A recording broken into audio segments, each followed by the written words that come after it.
안녕하세요, 북스트림입니다. 오늘은 사랑이라는 감정이 왜 때로 우리를 이렇게 괴롭히는지 그 이유를 아주 깊이 있게 다룬 책을 소개해드리려 합니다. 제목부터 마음을 사로잡는 이 책, 나는 왜 사랑할수록 불안해질까입니다.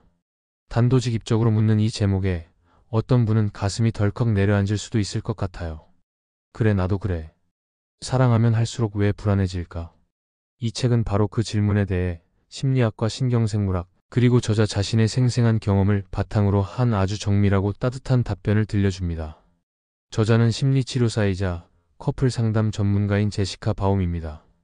그녀는 누구보다도 깊은 불안 애착의 고통을 겪어본 사람입니다.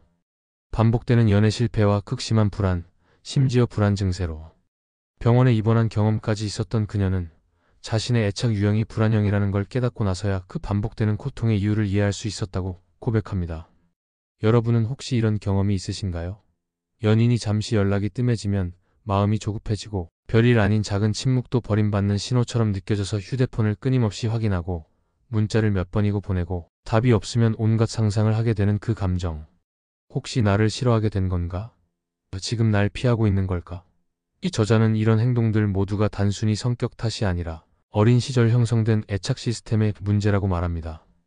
이 책의 핵심 키워드는 바로 애착입니다. 애착이론은 우리가 세상과 어떻게 관계를 맺고 어떻게 사랑하고 어떻게 이별하는지를 결정짓는 아주 기초적인 정서적 설계도라고 할 수 있습니다. 태어날 때부터 우리는 부모와의 관계 속에서 자신이 사랑받을 수 있는 사람인지, 누군가를 신뢰해도 되는지, 자기 욕구를 표현해도 되는지를 학습합니다. 안정적으로 사랑받은 아이는 훗날에도 사람과의 관계에서 신뢰를 갖고 자신을 지키며 사랑할 수 있지만, 불안하거나 회피적인 방식으로 양육된 아이는 관계 안에서 극단적인 반응을 보이게 됩니다. 책에서는 애착 유형을 안정형, 불안형, 회피형, 그리고 불안 회피 혼합형으로 나눕니다. 그 중에서도 이 책은 불안형에 초점을 맞춥니다. 불안형은 타인의 반응에 예민하고 거절에 대한 공포가 깊습니다. 관계 속에서 쉽게 혼란스러워지고 늘 버려질까 봐 두려워합니다. 저자는 이런 불안의 감정이 단순한 기분의 문제가 아니라 신경계의 반응이라는 점을 강조합니다. 여기서 신경생물학적 개념도 등장합니다.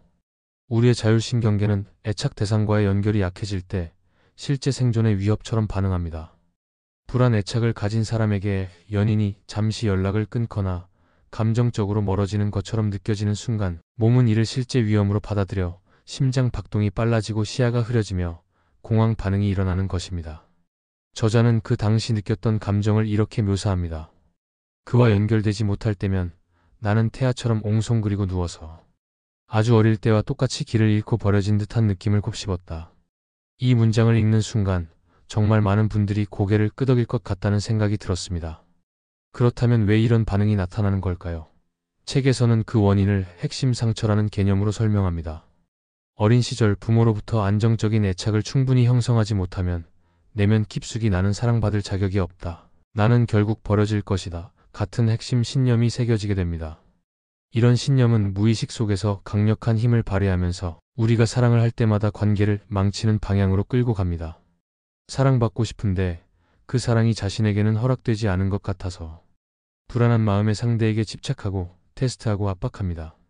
하지만 이 행동들은 오히려 상대를 멀어지게 만들고 결국엔 또다시 역시 나는 사랑받을 수 없다는 예언을 현실로 만들게 되죠. 책은 우리가 이런 악순환에서 벗어나기 위해 해야 할 첫 번째 작업은 자신의 애착 패턴을 의식적으로 알아차리는 것이라고 말합니다. 그리고 아주 구체적인 연습들을 제시합니다. 심장 스캔, 내면 아이와의 대화, 감정의 이름 붙이기, 자기 감정의 물리적 감각의 귀 기울이기 등 다양한 방법을 통해 우리는 우리 안의 어린아이를 다시 만나고 그 아이의 상처를 돌볼 수 있게 됩니다. 저자가 말하는 내면 아이는 과거의 내가 아니라 지금 이 순간에도 우리 안에서 살아 움직이며 관계 속에서 반응하고 있는 존재입니다.